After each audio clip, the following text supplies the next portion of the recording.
I want to bring in former Congressman and Ethics Committee Chairman Charlie Dent for more on this. Congressman, thanks so much for taking the time.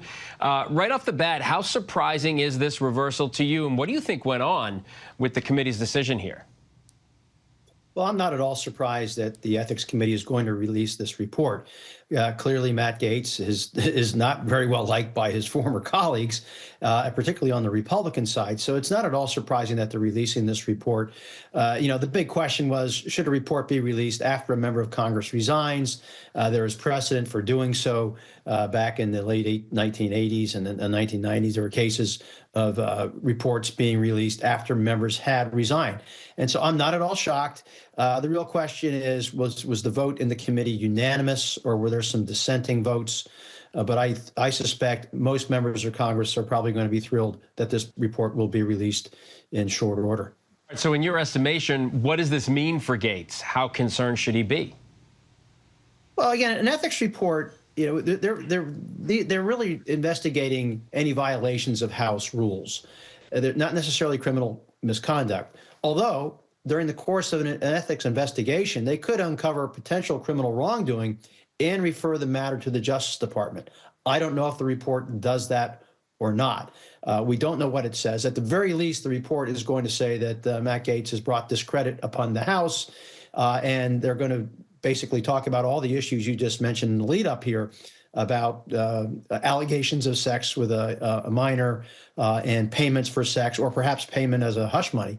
We don't know, but I'm anxious to hear what the committee actually reveals in that report. Ordinarily, the committee would also issue a sanction, a reprimand, a censure, or in the most extreme cases, expulsion. But since he is no longer in Congress, that really is a moot point. So I suspect we may not see a sanction, but maybe they will suggest what they would have sanctioned had he still been a member. You know, this was a very public back and forth. You watch this like everyone else, whether or not to release the report. Now the Ethics Committee is set to release it after holding what appears to be some sort of secret vote. Is that how you think issues like this should be decided? Well, the Ethics Committee, because they're dealing with very sensitive personnel matters, their meetings are always private or secret. Like the Intelligence Committee, they ordinarily will not talk about allegations against a member. An allegation against a member of Congress can cause severe reputational damage. The only time the Ethics Committee ordinarily talks about or speaks publicly about a matter is after they have resolved it, as is the case here with Matt Gaetz.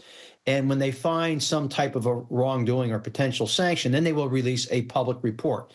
That's how they deal with these things. Because there are times, and I've saw situations where members were accused of issues and they were really not in the wrong. And so we don't want to further bring those issues to light, about an allegation that it was disproven or found to have not have merit. So that's why they're very sensitive about how they deal with these matters publicly, and then that's why there is this important need for secrecy in these matters. All right, former Congressman Charlie Dent, always good to talk to you, sir. Thank you. Great being with you.